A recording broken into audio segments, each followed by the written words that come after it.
आज मैं आपको एक कहानी सुना रही हूँ। कहानी का टाइटल है बुद्धि का चमत्कार। उम्मीद करती हूँ आपको पसंद आएगी। आज से कई सौ साल पूर्व की बात है। एक गांव में राम सिंह नाम का किसान अपनी पत्नी के और वह बच्चों के साथ रहता था। राम सिंह अनपढ़ और गरीब था, मगर अपने बेटे को सुंदर और पढ़ा लिखा कर किसी योग्य बनाना चाहता था, ताकि उसका बेटा आगे उनकी सेवा भी करे और अपना भी पेट भर सके। अपने पुत्र को अपने पुत्र से उसे बड़ी उम्मीद थी। वो सोचता था कि जो मैं आज खेती कर रहा हूँ सबकी मेरे बेटे को ना करनी पड़े, अच्छी ज़िंदगी जिए। लाखों सपने उसने अपने पुत्र को लेकर संजो डाले। वही उसके बुढ़ापे की लाठी बनता है। उसका बेटा सुंदर भी था, काफ़ी बुद्धिमान भी था। वह गांव के पंडित कस्तूरी लाल के पास जाकर शिक्षा ग्रहण करता था। उसने अपने मन में यह सोचा कि वह पढ़ लिख कर बड़ा आदमी बनेगा, अपने माँ बाप के कदमों में दुनिया भर की सारी खुशियाँ लाकर देगा और उन्हें जगह जगह घुमाएगा। और इंसान यदि किसी लक्ष्य को निर्धारित कर ले और सच्चे मन से उसे पाने का प्रयास करे तो ऐसा नहीं है, सब काम हो जाता है, उसमें भी सफलता प्राप्त कर लेता है।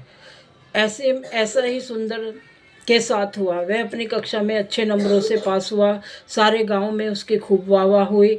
अपने बेटे की इस सफलता को देखकर राम सिंह का मस्तिष्क गर्व से झूम उठा। और एक रात राम सिंह ने अपनी पत्नी से कहा, सुंदर की माँ, मेरे मन में काफ़ी दिन से एक विचार आ रहा है। तो वह कहने लगी कि बताओ, ऐसी क्या बात है, क्या आप सुंदर के ब्याह शादी का विचार बनाया है?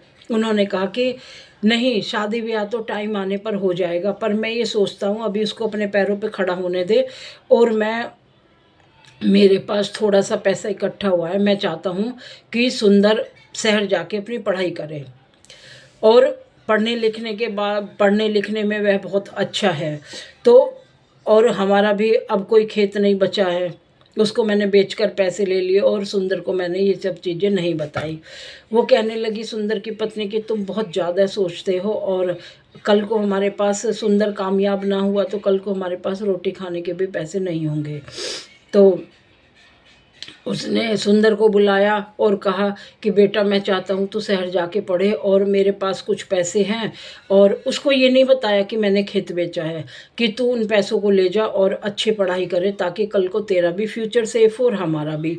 ऐसा करने के बाद में सुंदर ने कहा कि पिताजी, बात तो ठीक है और मेरा भी मन कर रहा है कि मैं भी पढ़ाई करूं, लेकिन माँ लालच में नहीं भेजना चाह रही अपने बेटे को। तुम ऐसा करो, ममता के हाथों मजबूर मत हो और अपना जाओ। और इस प्रकार राम सिंह ने अपनी पत्नी को समझा बुझाकर सुंदर को शहर भेजने के लिए राजी कर लिया। उसी शाम जब सुंदर अपने यार दोस्तों से खेल कूद कर वापस आया तो राम सिंह ने बड़े प्यार से अपने पास बैठाया और उसको कल सुबह जाने के लिए बोल दिया। सुंदर ने कहा, जी पिताजी। पिताजी का प्रस्ताव पाकर वह बहुत खुश हुआ और उसने राम सिंह ने अपने एक दोस्त के एड्रेस दिया और बोला कि वहाँ जाकर मिल लेना। और मैं इस प्रकार सुंदर अगले दिन शहर चला गया। और सुंदर काफ़ी सूझबूझ वाला युवक था, अपने माता पिता के दुख दर्द को भली भांति समझता था और वह जानता था गांव में रहकर मेरा भी भविष्य बेकार है और मेरे माता पिता का भी। और खुशी खुशी शहर के लिए रवाना हो गया।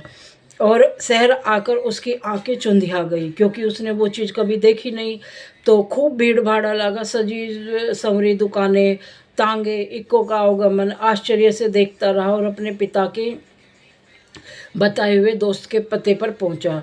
लेकिन जब वह वहां स्थान बताए पर पहुंचा और उसे पता चला कि उनके पिता के दोस्त रामचंद्र का तो कई साल पहले देहांत हो गया, तो यह सुनकर वह बहुत परेशान हुआ।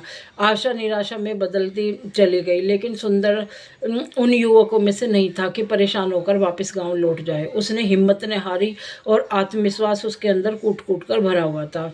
उसने अपने आप को दिलासा दिलाया कि बेटे सुंदर, निराश होकर कुछ नहीं होगा, अब शहर आ गया है तो कुछ ना कुछ करो, अपने बापू के भी बुढ़ापे की लाठी बनना है। इस प्रकार सुंदर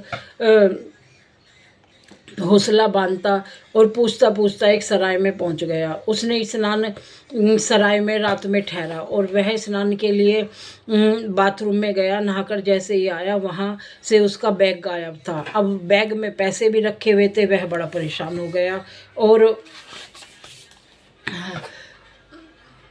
सचमुच सुंदर पर चिंताओं का घेरा आ गया। वो किसी को बता भी नहीं सकता था।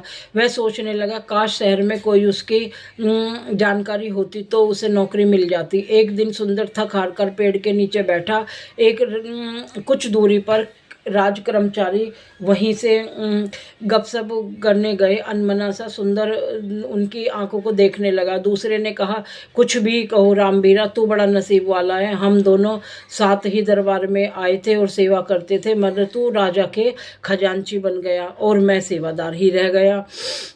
तकदीर भी उन्हें कहाँ ले जाती है। गंगाराम और सूझबूझ से हिम्मत से काम लेते हैं। मैंने उनकी सूझबूझ से ऐसे काम किए, महाराज का विश्वास पात्र बन गया। उन्हें देखकर जैसे तैसे लोग चक्कर लगाते हैं और इस तरह से आने जाने वाले लोग